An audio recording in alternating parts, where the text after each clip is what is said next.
오늘은 벨기에 신앙고백 제21조 속죄인데, 자, 지난주 암송 구절 해보십시다. 로마서 5장 8절 시작. 우리가 아직 죄인 되었을 때에 그리스도께서 우리를 위하여 죽으심으로 하나님께서 우리에 대한 자기의 사랑을 확증하셨느니라. 자, 로마서 5장 8절은 뭐라 그럴까요? 세 부분으로 나눌 수가 있죠. 그죠? 마지막 부분은 뭐였어요? 내용이. 하나님께서 우리에 대한 하나님의 사랑을 확증하셨다는 거고, 첫 번째 부분은 뭐였어요? 그러니까 그게 우리가 어떤 상태에 있었을 때 사랑하셨는가였고, 두 번째는 어떤 내용이었어요? 어떻게, 그렇죠. 그렇게. 자, 로마서 5장 8절이 굉장히 중요합니다. 하나님께서 날 사랑하신다는 걸 확실히 말해주는 게 로마서 5장 8절이에요. 자, 나를 향한 하나님의 사랑이 나타났는데, 이게 확실하다는 걸 어떻게 알 수 있느냐? 첫 번째, 내가 어떤 상태에 있을 때 그 사랑을 받았는가를 생각해 보면 알 수가 있는 거죠. 전혀 하나님의 사랑과 관계가 없는 상태에 있었을 때, 그 다음에 하나님께서 어떻게 하나님이 표현하실 수 있는 가장 강렬한 방식으로 보여주신 게 그리스도가 죽으시는 방식이거든요. 요래 가지고 하나님의 사랑을 알 수가 있다는 것이에요. 로마서 5장 8절을 많이 묵상해 보세요. 되게 이렇게 세 부분으로 딱딱딱 나눠져 있어 가지고 그 내용을 많이 묵상하시면 도움이 될 거라 생각이 됩니다. 자, 오늘 성경 구절 고린도 전서 2장 2절. 여기 다음 주 암송 구절입니다. 고린도전서 2장 2절. 같이요. 시작. 내가 너희 중에서 예수 그리스도와 그가 십자가에 못 박히신 것 외에는 아무것도 알지 아니하기로 작정하였음이라. 아멘. 예수 그리스도와 또 예수님이 십자가에 못 박히신 것 외에는 알지 아니하기로 작정을 했다.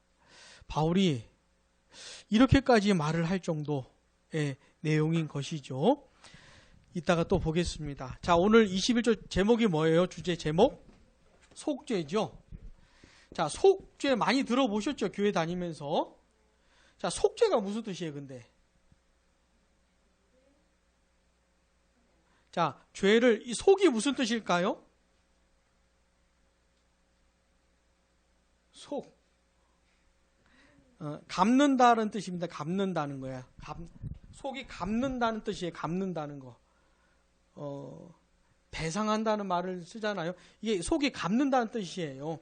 뭐냐면 죄의 값이 있잖아요. 죄를 지었으면 대가를 치러야 되잖아요. 죄의 값이 있잖아요. 그 죄의 값을 대신 치르심으로 우리의 죄를 해결해 주시는 게 속죄예요.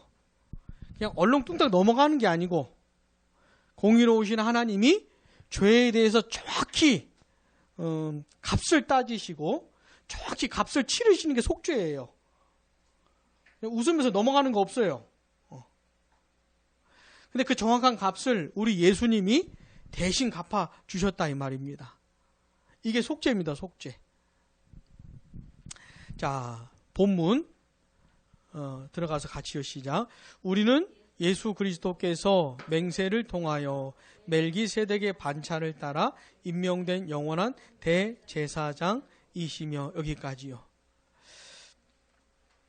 자, 우리 시편 110편 4절 같이요. 여호와는 맹세하고 변하지 아니하시리라 이르시기를 너는 멜기세덱의 서열을 따라 영원한 제사장이라 하셨도다. 아멘. 시편 110편을 신약적으로 해석을 하면 성부 하나님께서 성자 하나님에 대해서 하시는 말씀인 겁니다. 여호와는 맹세하고 변하지 아니하시라. 성부 하나님께서 누군가를 제사장으로 삼겠다고 맹세를 하셨다는 겁니다. 자, 하나님이 맹세하셨다는 말은 반드시 그렇게 하겠다는 말이에요. 하나님보다 더 큰 존재가 없기 때문에 하나님이 맹세하셨다는 것은 반드시 그렇게 하겠다는 뜻입니다. 여기 보니까 멜기세덱의 서열을 따라서 영원한 제사장이라 하셨도다 그랬잖아요. 이 너가 누구냐면 성자 하나님을 말하는 것이에요. 근데 멜기세덱이란 사람, 멜기세덱이 나오는데 누구죠? 멜기세덱이?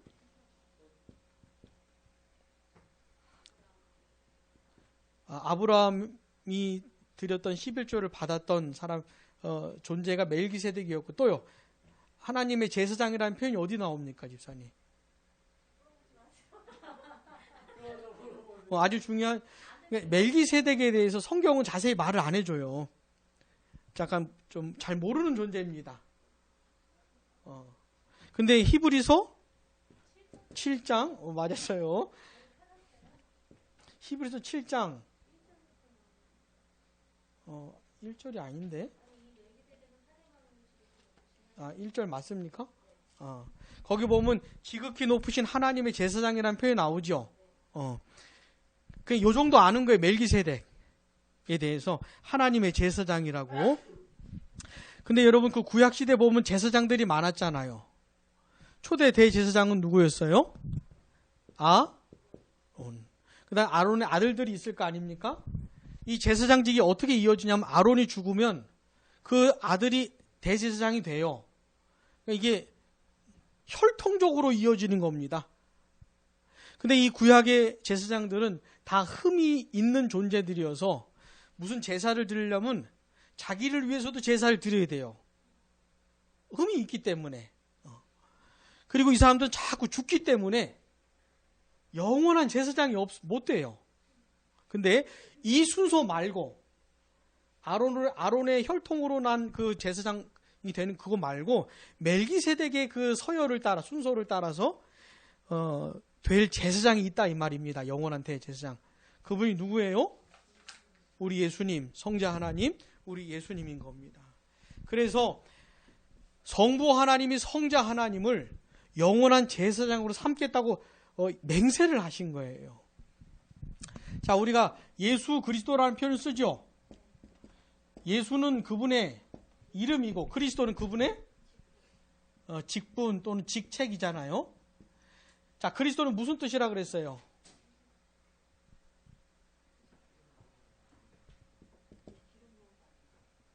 기름 부음을 받은 자, 그죠? 물 받은 자가 그리스도라는 뜻인데 구약 성경에 보니까 기름 부음을 받아서 세워진 직책이 3가지가 있었다 그랬죠? 뭐였습니까? 그 중에 하나가 제사장이었잖아요. 그러니까 예수 그리스도라고 할 때는 예수님이 왕이시다, 예수님이 선지자시고 예수님이 제사장이시다 이런 뜻이에요. 근데 이 3가지 직분을 한꺼번에 갖고 계신다는 것이에요. 자, 예수님은 제사장이셔요, 제사장. 그래서 우리가 속죄를 다룰 땐 예수님이 제사장으로서 하신 일이에요. 다시 왕이나 선지자로서 하신 일이 아니고 제사장으로서 하신 일이 속죄예요. 속죄. 자, 다시 본문으로 돌아가서 우리를 시작.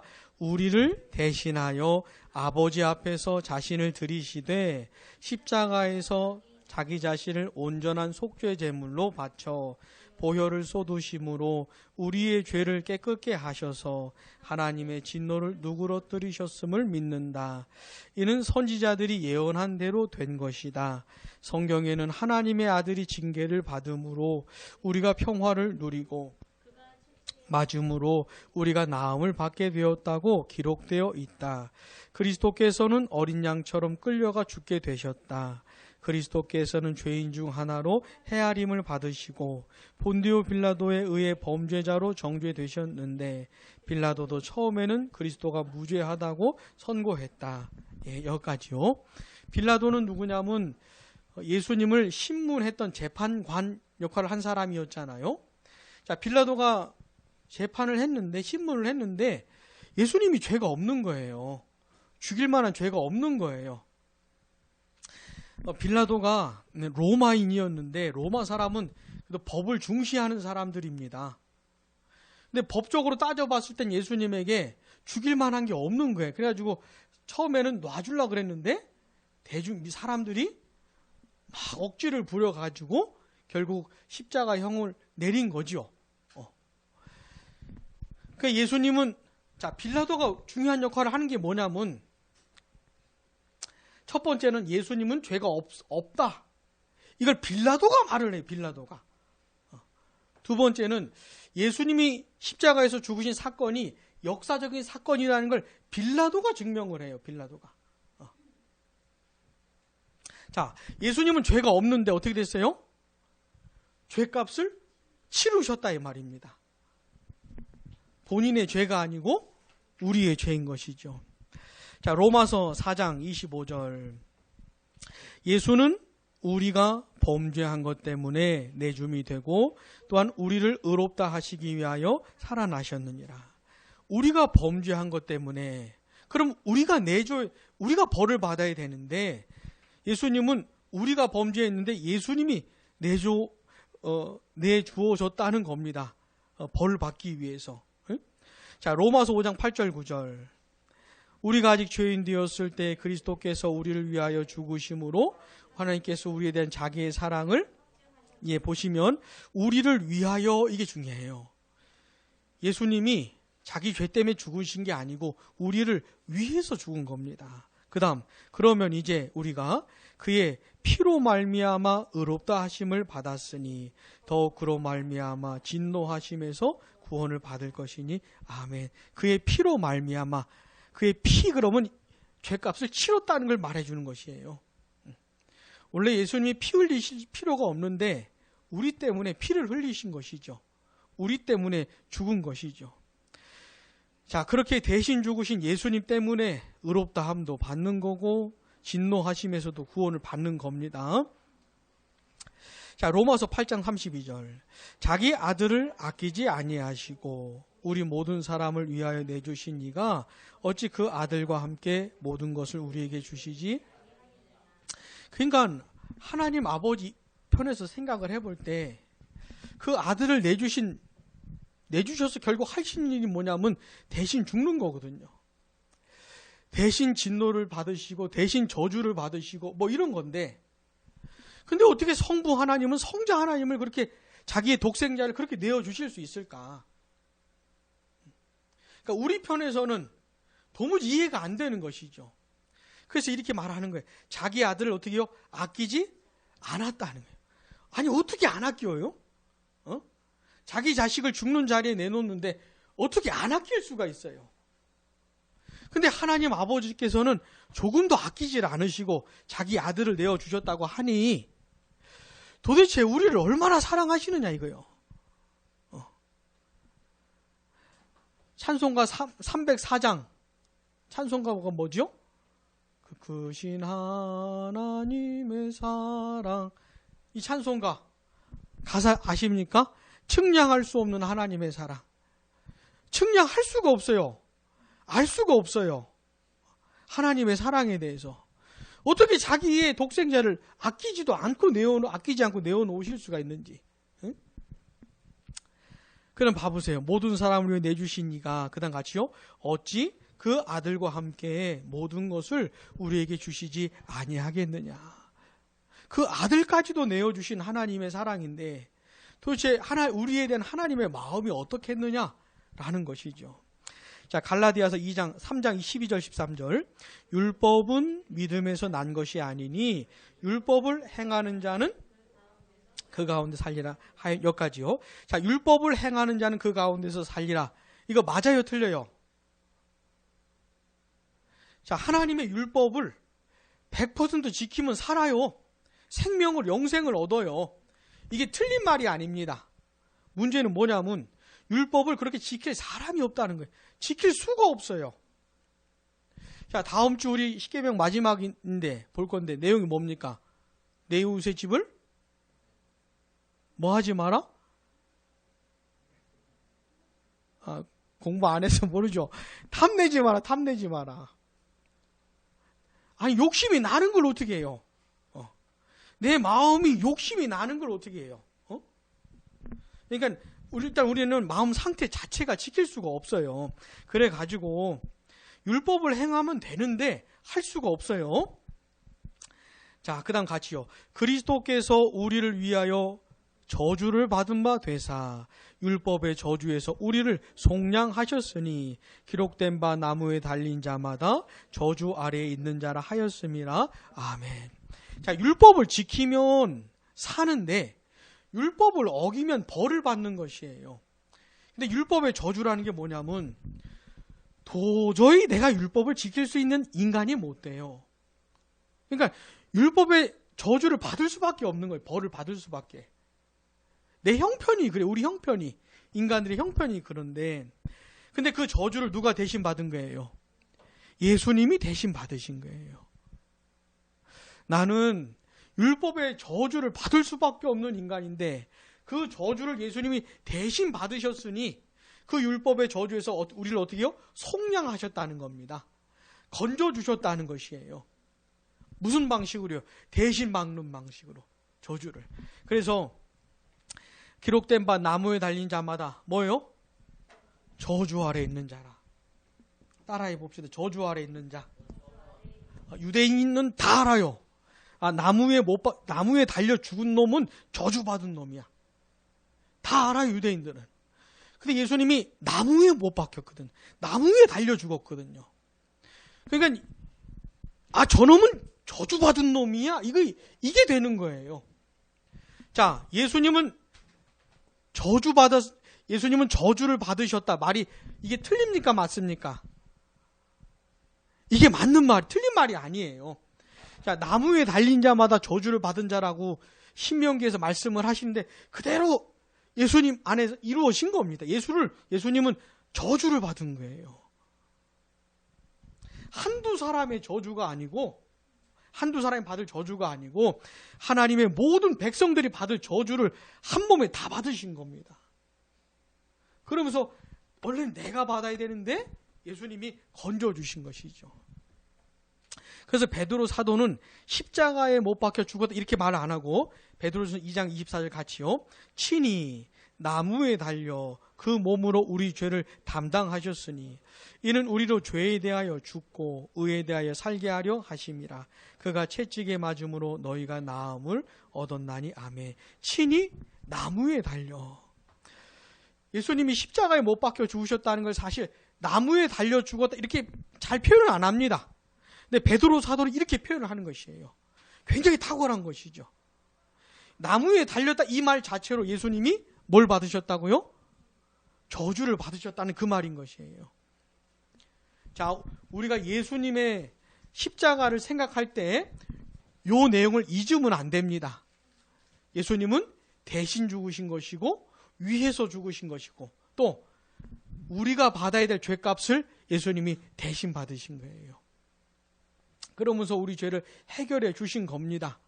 이게 속죄예요, 속죄. 자, 질문. 예수님이 이렇게 고난을 당하시고 죽임을 당하시면서 하나님의 진노와 저주와 형벌을 대신 다 받으시면서 우리를 건져 주셨는데 이 일이 예수님께는 쉬웠을까요? 어려웠을까요? 어려웠을까요? 쉬웠을까요?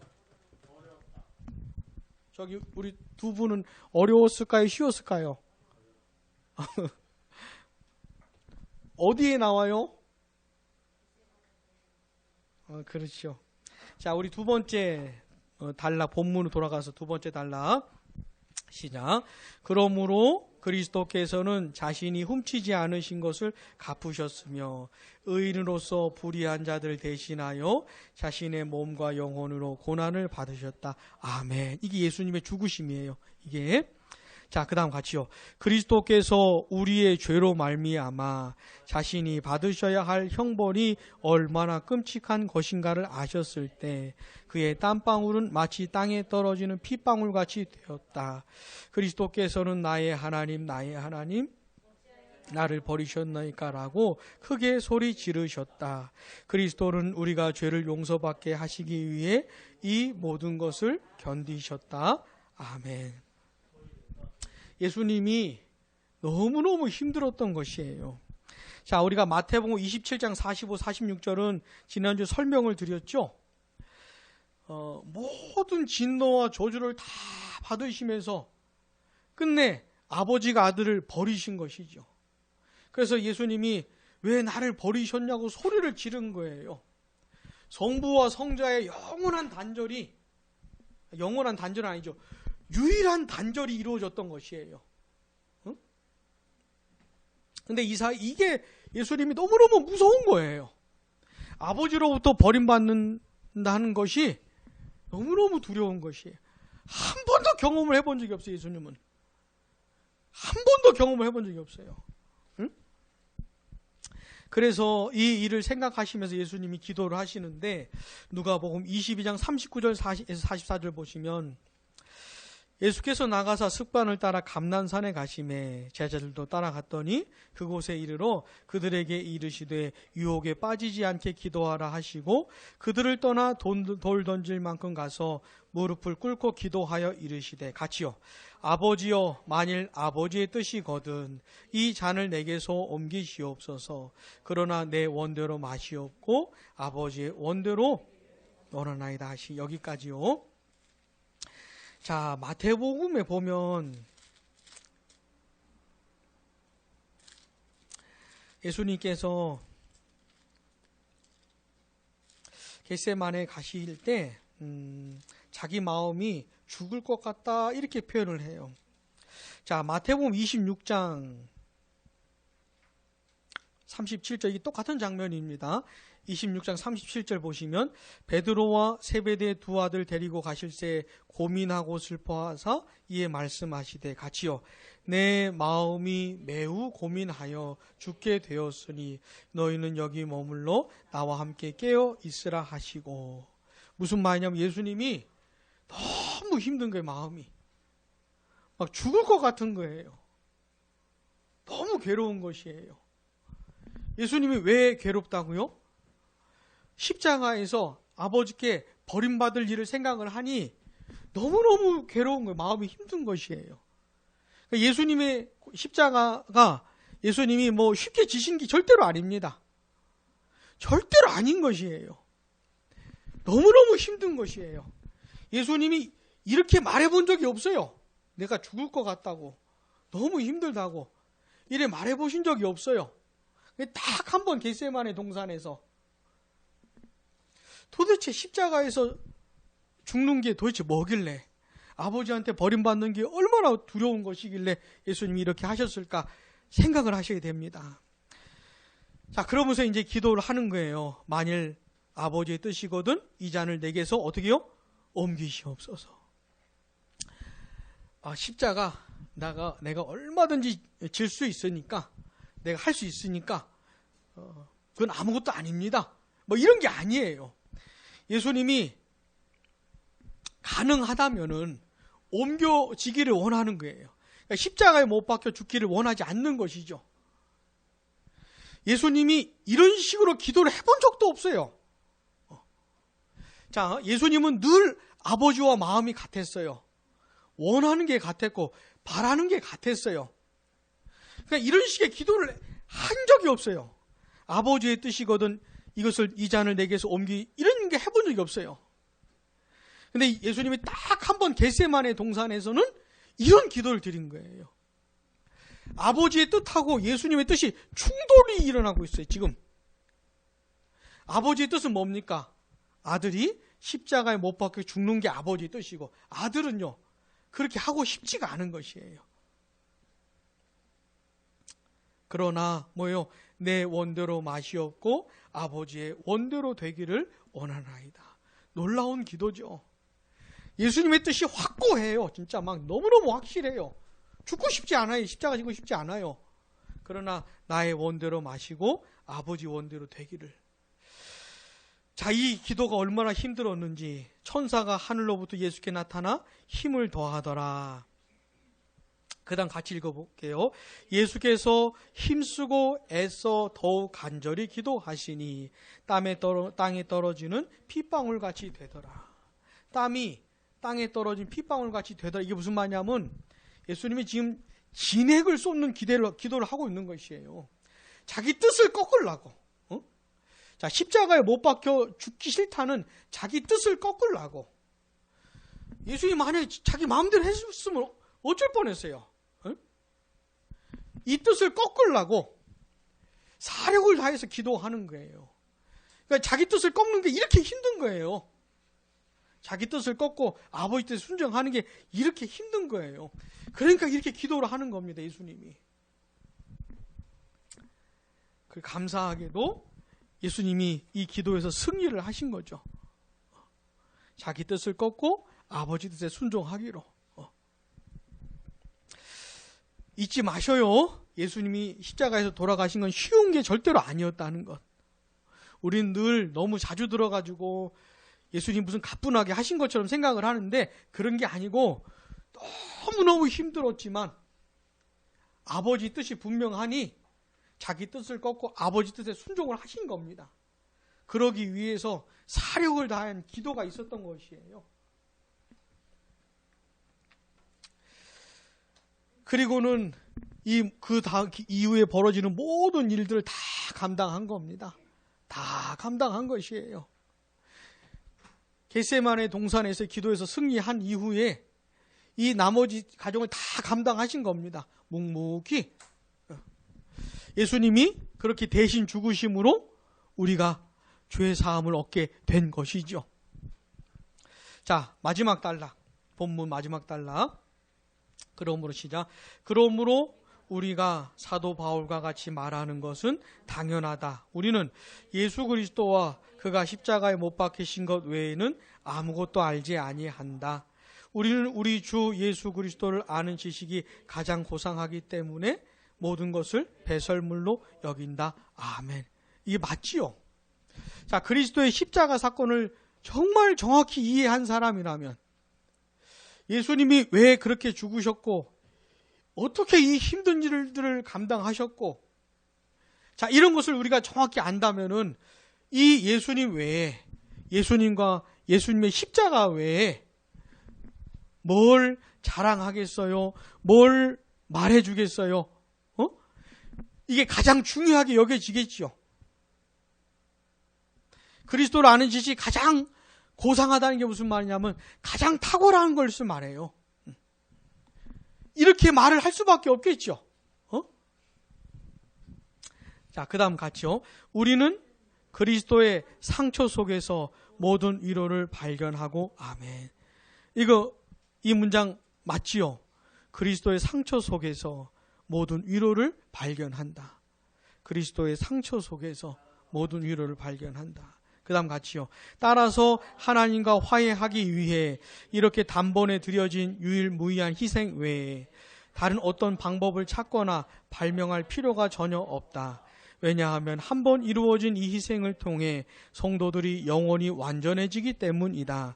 그렇기 때문에 하나님의 천사는 그를 예수 곧 구원자라고 불렀다. 왜냐하면 예수님은 자기 백성들을 그들의 죄에서 구원할 것이기 때문이다. 아멘. 자, 사도행전 14장 12절 가보십시다. 다른 이로서는 구원을 받을 수 없나니 천하 사람 중에 시작 구원을 받을 만한 다른 이름을 우리에게 주신 일이 없음이라 하였더라. 아멘. 맞죠? 자, 예수님이 우리를 죄에서 구원할 수 있는 방법은 유일한 방법은 뭐냐면 죄값을 대신 치르는 방식입니다. 이거 외에는 방법이 없어요. 근데 대신 죄값을 치르는 것도 그 존재가 완전한 존재예요. 완전한 죄 없는 인간이어야만 해요. 이게 재물의 조건이 조건. 죄 없는 인간. 근데 그런 인간이 예수님 외에는 없어요. 게다가 그 예수님이 속죄를 완벽하게 이루셨어요. 하나님의 진노와 저주와 형벌을 조금도 남기지 않으시고 다 받으셨어요. 다 받으셨어요. 다.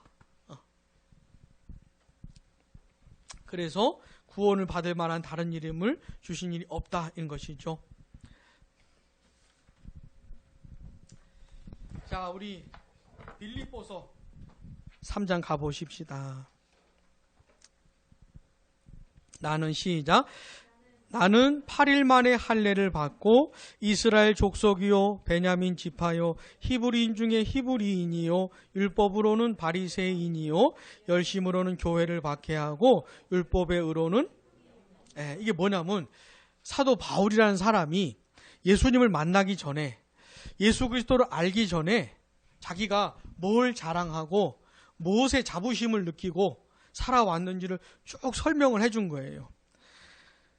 그러니까 바울은 할례를 받았고 이스라엘 족속이고 율법으로는 바리새인이고 뭐 이런 거 있잖아요. 혈통이 유대인이에요. 바울은 우리하고 종자가 달라요. 혈통이 피가 달라요. 피가. 유대인들의 생각입니다. 이게 그러니까 니들하고 우리는 피가 다르다는 것이에요. 사도 바울도 철저하게 유대인으로 산 거예요. 그러면서 율법을 따라 철저하게 살았고 뭐 이런 걸 자랑하면서 산 겁니다. 그런데 그 바울이 예수님을 만나게 된 것이에요. 그리고 나서 변한 고백이 그러나 시작 그러나 무엇이든지 내가 유익하던 것을 내가 그리스도를 위하여 다 해로 여길 뿐더러 또한 모든 것을 해로 여김은 내 주 그리스도 예수를 아는 지식이 가장 고상하기 때문이라. 내가 그를 위하여 모든 것을 잃어버리고 배설물로 여김은 얻고 그 안에서 발견되려 함이니. 아멘. 여기까지요. 자, 결론. 자, 오늘 결론. 자, 이거예요. 속죄 누가 이루셨어요? 예수님이 완벽하게 이루셨어요. 예수님은 우리의 완전한 구원자가 되셔요. 예수님 외에 필요한 게 아무것도 없어요. 내가 구원을 받고 내가 하나님의 자녀가 되는데 예수님 외에 필요한 건 아무것도 없어요.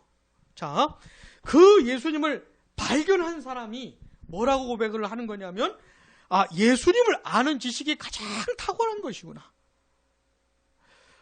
그전에는 뭐 율법을 지켰던 거, 유대인으로 태어난 거, 맨 이런 거 자랑하던 사람이 그런 게 아니고 예수 그리스도를 아는 지식이 가장 탁월한 것이구나. 예수님이야말로 가장 중요한 분이시구나.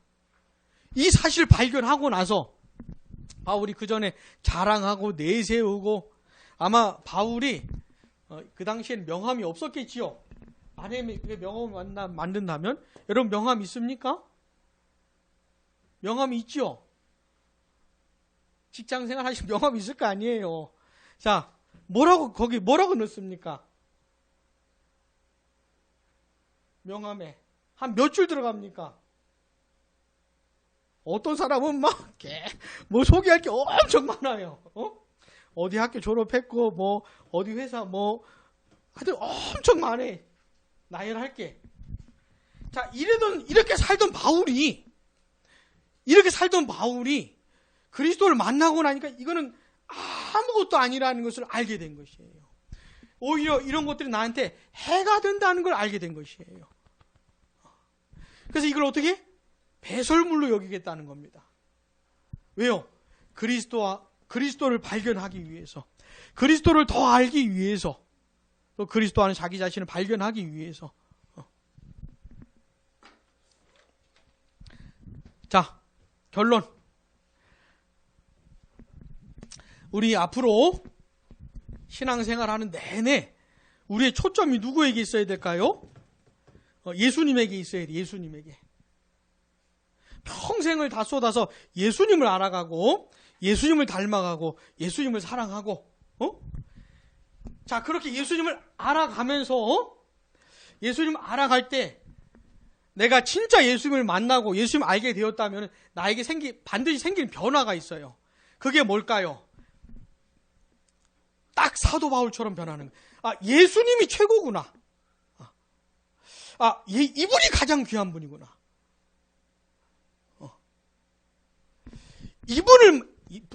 바울 이미 예수님 알잖아요? 예수님 이미 바울 만나 주셨잖아요. 그런데 바울이 예수님을 더 알고 싶어 해요. 아는 사람이 더 알고 싶어 해요. 더 만나고 싶어 하고. 요게 이제 예수님을 진짜 알게 된 사람들이 갖게 되는 결론이에요. 그들에게 생긴 변화.